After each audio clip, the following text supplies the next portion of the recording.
Hi, my name's James Butler, and this week's topic is: Does intelligence and creativity decrease with age?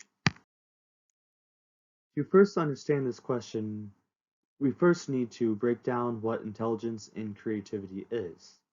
There will be two elements of cognitive function we shall look at: fluid intelligence, also referred to as creativity, and crystallized intelligence or wisdom. Creativity is applied to new tasks or the ability to come up with novel or creative solutions to unforeseen problems, while crystallized intelligence reflects accumulated past experiences and the effects of socialization. Another key feature of wisdom would be the ability to transcend bias or personal need that may distort one's perception of a given situation. While it is commonly thought that wisdom comes from age, this may not be the case. Wisdom does not just come from the mere chronological age. There needs to be more processes taking place than just age alone, but many scientists disagree to what this factor is that induces wisdom. Some psychologists have wondered whether there is a trade-off between creativity and wisdom, with one decreasing while the other increases. While other psychologists disagree and say that wisdom, intelligence, and creativity are all basically the same but are put to different uses by different people. Genuine creativity is correlated to age, but is it caused by it? Societies in the East, such as China, India, and Japan, view old age as a time for spiritual exploration and development. An example of how age may not be the only determining factor for creativity levels would be creative artists who grow older. It seems that these artists focus less on the technical side of their work and really focus on the inner workings of their pieces. Latent creativity is unquestionably real, but is not uniform to everyone. Creativity is a hard thing to measure because it is ill-defined and very complex. The WAIS is the most influential measure of global and general intelligence in use today.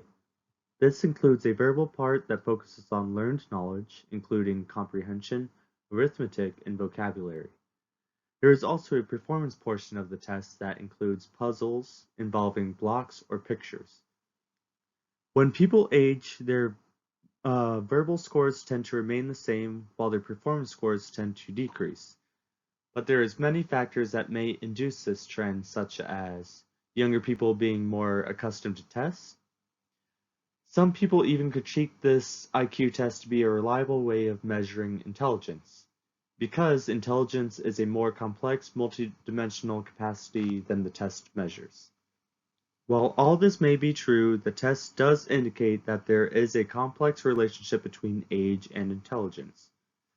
For example, in a test of basic memory skills, younger people will tend to be 3 to 4 times quicker than their older counterparts.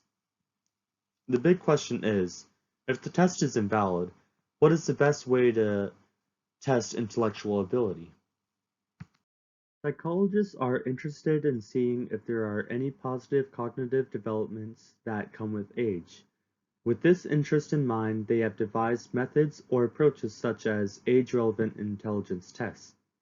This test is to measure the relation between creativity and wisdom.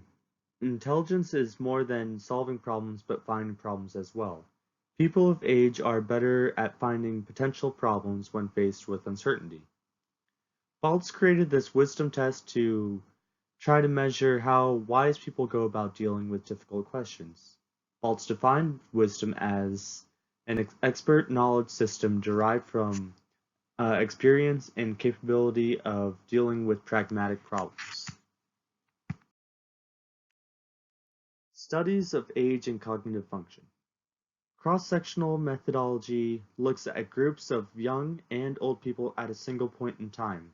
The problem with this is that there are characteristics that may not come from age but experiences and characteristics of different cohorts, such as young people being more accustomed to tests while older people may be more cautious in guessing for the right answer. Given this longitudinal study makes sense. The Seattle Longitudinal Study followed a group of people ranging from ages 25 to 81 and followed them for about 2 decades.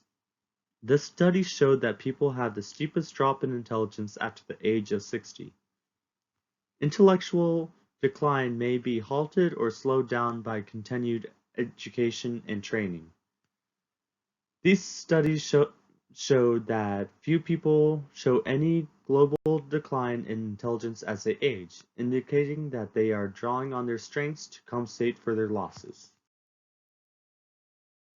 There seems to be two sides of psychologists' take on this matter. You can either be an optimist or a realist. The optimist suggests that intelligence actually does not need to decline later in life and is dependent on things such as health and continuing of education. While on the realist side, they strongly disagree and believe that aging is inevitable and there isn't anything you can do, so you just have to learn how to cope with the facts. Prior to reading this chapter, I put little thought into how aging affects intelligence and creativity. I have always been on the side of the realist. I believe that it is inevitable that we will lose at least some intelligence once we age. But I do believe there are things we can do to slow down the process.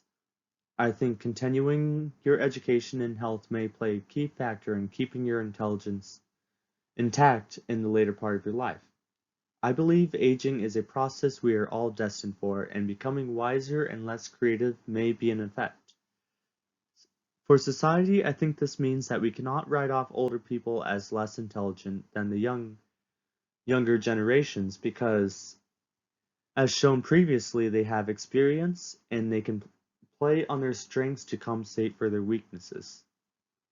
I also believe that as younger people, we do not need to put all the tasks on the older generation because, as shown, we have a more creative mind and this is the time to take action. Thank you for listening, and if you have any questions or comments, I'd love to hear them.